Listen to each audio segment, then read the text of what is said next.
Do you know how to turn off your brain to turn on your body?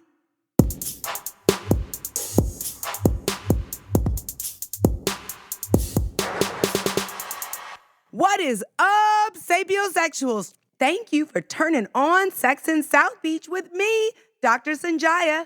So the sex situation we're getting into today is all about mindfulness and sexual satisfaction.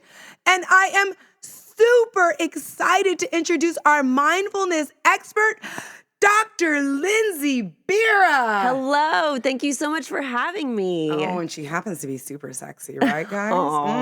Girls. So let me tell you, Dr. Bira is a TEDx speaker. She's an adjunct assistant professor of psychiatry and a clinical health psychologist who specializes in mindfulness, trauma, anxiety, and research-based treatments for a whole range of issues. Basically, if you got a problem, she can fix it. In her private practice, get this, she offers video-based therapy and coaching, so you don't even have to be here in Miami live with us. What? You can do it by video, and you get to see her beautiful face and get a little piece of her brilliant mind. And she also leads mindfulness groups in Miami and Texas. And of course, you must have seen her. She has been featured on public radio, Women's Health Magazine, Headspace, Science, Nature. You know what? She's simply totally awesome. Kind of like me. You know what I'm saying? That's right. Today, she's going to teach us all about mindfulness and sex. Booyah! Woo! Thank you for that. Oh, I'm so excited to have you here because, you know, a lot of times we talk about like not nasty things, but like really the functional part, like how to give better fellatio or cunnilingus.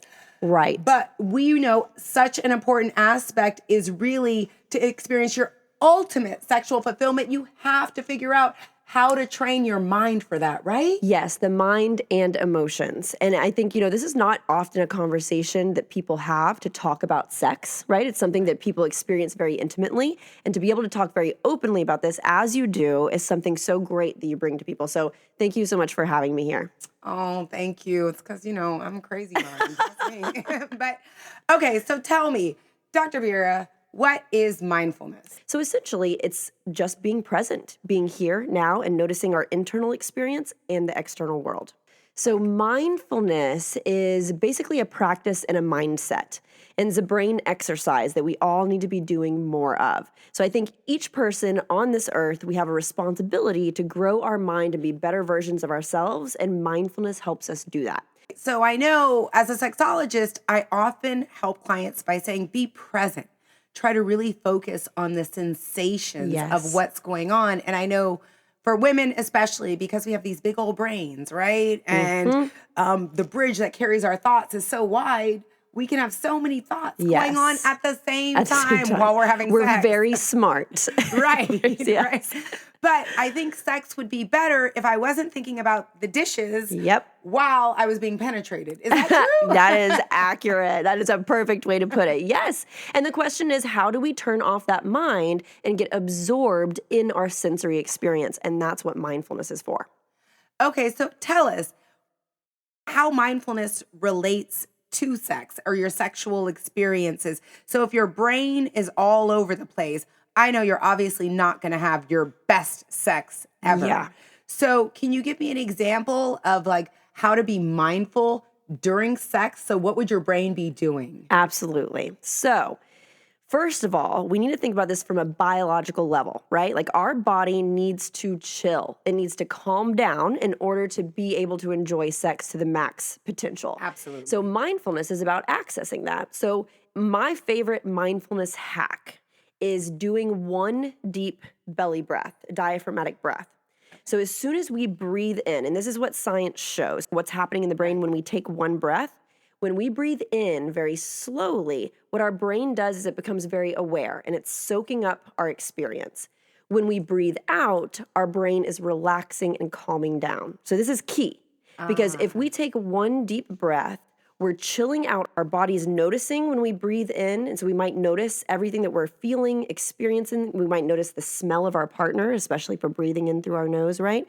So we might pick up on all of these chemicals and all of these experiences and really notice that and feel that. And then on the out breath, we sink in. sink into the experience, relax into the experience. And we know that in order to enjoy sex, we have to be relaxed. So that's a quick tool that if you notice your mind wandering, you're thinking about your career or this weird conversation you had with a family member or friend, and like also you're getting penetrated, right? These things are happening all at one time. Then the key is as soon as we notice that, we can say, oh, okay, brain, how you doing? You're there. And now I'm going to intentionally step into being mindful and cueing my breath. So I'm going to take a deep breath and I'm going to notice and I'm going to soak everything in. And then as I let it out very slowly, I'm going to sink into this experience. Okay. I've been married a long time. And sometimes, shocking, when I'm having sex with my husband, I have to remind myself, Oh, yeah. be here, Oh, be yeah. here, be here. And for me, yoga is like moving meditation. And so when I breathe, I will actually try to like contract my vaginal walls. Yeah. If I'm having sex So with is that my a husband. Kegel? Is Yeah, that so I do a Kegel essentially, which by the way, I mean, every man loves when you do a Kegel while he's inside of you. FYI. But that's part of my mindfulness practice. And then my breathing gets deeper. I breathe in and then I contract and then I exhale. Yes. And then I release. And what I notice is actually my breathing gets heavier. He becomes stimulated because he can actually hear and feel my breathing deepening while simultaneously I'm doing Kegels on his penis. Yes. It seems to work. Yeah. He seems to really enjoy that, and it helps bring me back to the experience. Like, this is what we're doing right now. Absolutely. And if we just kind of relate this to a yoga practice, right? The power of yoga is that it incorporates mindfulness and breathing into these physical movements, right? So it all becomes very fluid and you become really kind of ingrained in the experience. We can incorporate that into sex as well. So when we tie in our movements with our breath, we're kind of synchronizing our entire body experiences, which quiets our mind. Our heart rate slows, we have this relaxation response. But then if we're also doing something like a Kegel, right, which provides more awareness of that area, we then cue our partner in a different way, right? We get some sensations from them, some responses from them. So all of those things, it's almost like a waterfall of mindfulness. Start with the breath, or you start with a body-focused exercise, then you're anchored in the moment, you're experiencing everything in the sensory way, you're cueing things in your partner, you're noticing that, and it very much kind of puts you in the here and now. So you can actually change your sexual experience even when you're in the midst of it. Oh, for sure. Every time I can stop my mind, I can notice this negative thought or a thought that I don't want to have right now is happening. I can try to turn it off. And every time I do that, my ability to do that gets stronger and better and better.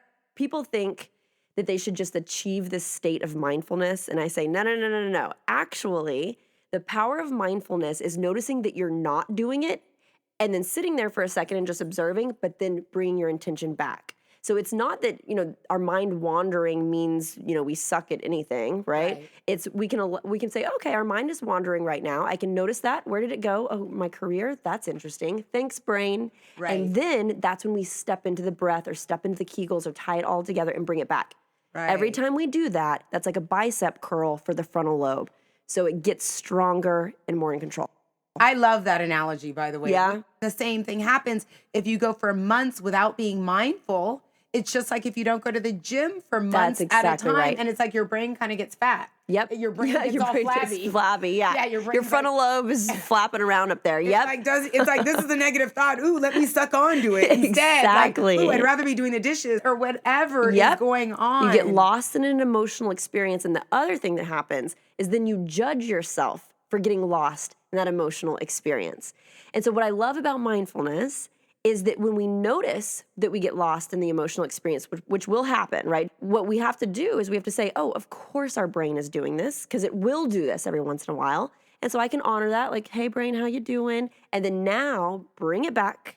And that's really the exercise. And that's the rep. Yep. And we have to say, oh, good, I'm alive. If our brain wanders, we're just alive and that's okay. But then we bring it back. Yep. Right. Exactly. So I really, really, really, really liked that. I'm so glad. And you explained it perfectly. So what could be a 10-second mindfulness practice? Let's say you're with your partner or you want to have sex with your partner. And I think one of the biggest challenges for today is that we're all so busy. Yes. We're stressed out. You want to have sex with your partner. There's not enough time, or you feel like there's all these other competing responsibilities. What's like a quick, efficient way you could use a mindfulness practice to get yourself into that realm where you Yep. can start enjoying sex with your partner? Yeah, it's a great question.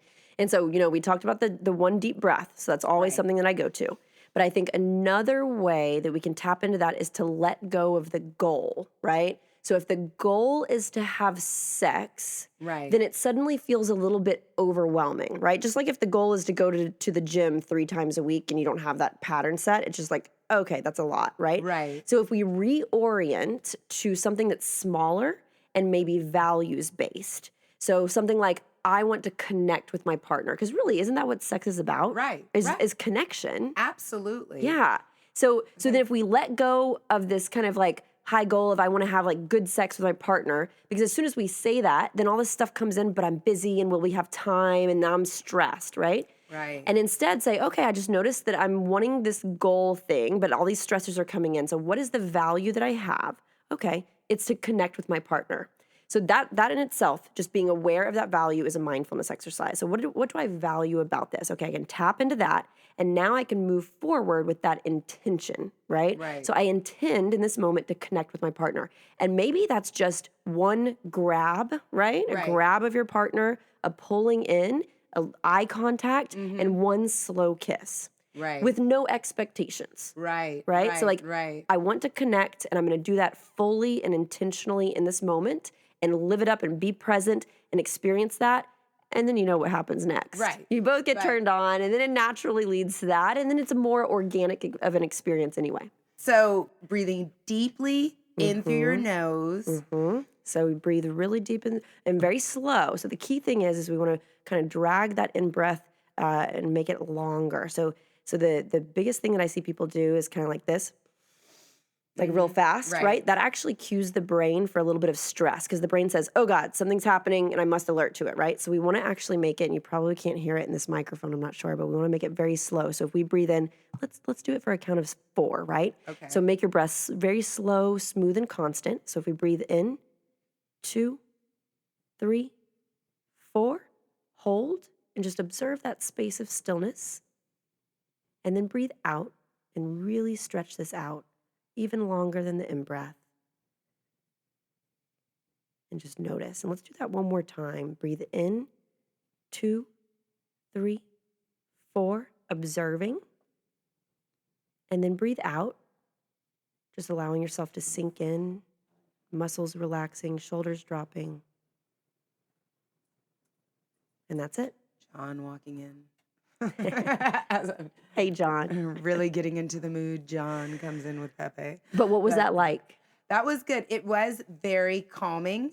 It's so calming, and you're right. It is distracting from what we're doing now. And I think that's the goal of mindfulness, to distract. And I know your key phrase is hack your brain, right? Hack your brain. Let's hack it.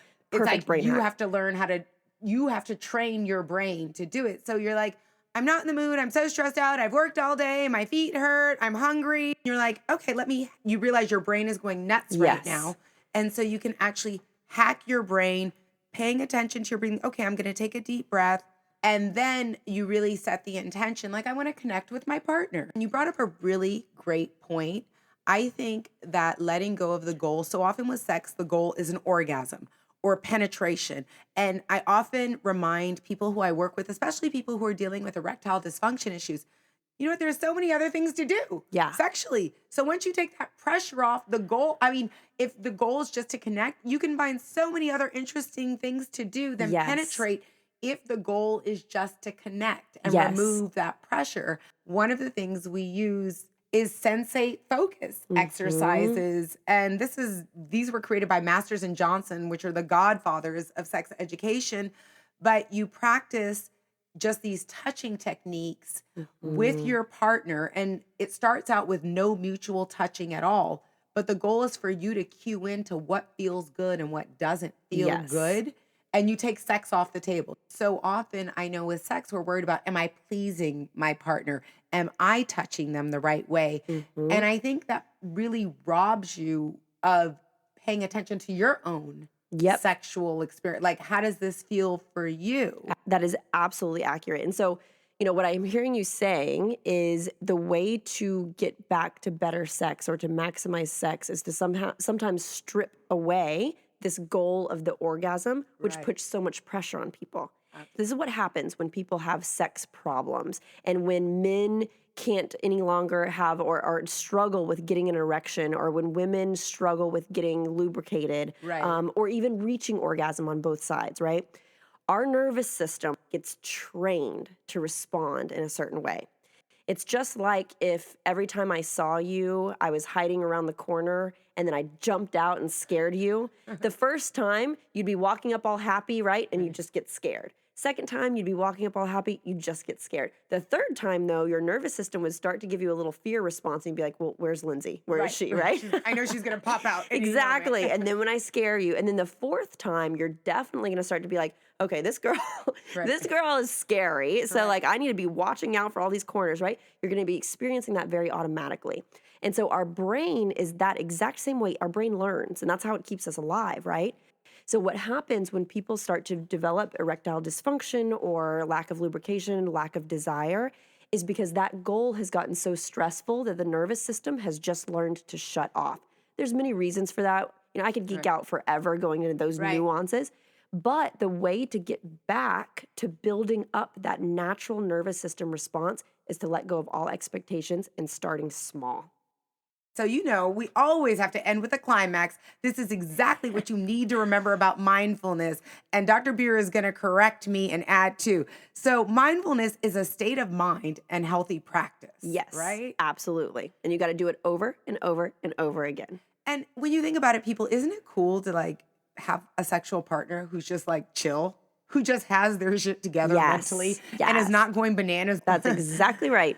And then I think the second thing we want you to remember is when we tune into our senses, we are present. And that is one of the biggest things I say with sex. If you're not present and you're just going through the motions, one, you're kind of wasting your time. It's like going to the airport and not catching the right plane.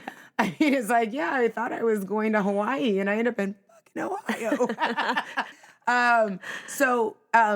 Mindfulness can really help us tune into our senses and be Yes. present during the sexual experience. Yep. And whether that's one deep breath or just noticing how it feels or doing a Kegel and noticing that or noticing how your partner smells, it's all the same. Yep. Just tune into something. Mhm. Tune into something. Take that deep breath, 4 in, 8 out. Yes. Right? Yep. And in order to have the best sex ever, relaxation is the key to optimal sexual functioning, and mindfulness helps us relax. That makes me want to clap. Yeah. Yes, that's exactly right. Oh, I love Dr. Bira. And you guys know who it is. I'm Dr. Sanjaya, and that's the nitty gritty on mindfulness and sex. Now, Dr. Bira, tell people how they can find you online. I'm going to make a video appointment. How can Yes. everyone else Oh do my it gosh. too? So I'm at drlindsaybira.com, LANDSAYBIRA, DR in front of that. And so, yeah, if anybody wants to set up a coaching appointment, just work through some stuff, touch base, I'm happy to help. I also do a lot of speaking, but feel free to find me on that or Dr. Lindsay Bira on Instagram, also Facebook. I'm a lot of places. Same name, different platform. That's you can right. find her. You can always look up me and I will connect you if you need to meet Dr. Bira. And lovers, you know that the next thing that you need to do is share this show with your partner so you can have a fun conversation about turning off your mind to turn on your body. And when should you do that? Tonight. Exactly. Tonight, baby. Now, for your daily dose of Nookie knowledge, you better check me out on all the social media channels, networks. That's Dr. Sanjaya, DRSONJIA on Facebook, Instagram, Twitter, LinkedIn. Come on, baby. Let's link up. I had so much fun with you, and I cannot wait to see you guys next time at Sex in South Beach, where everyone comes for a happier, healthier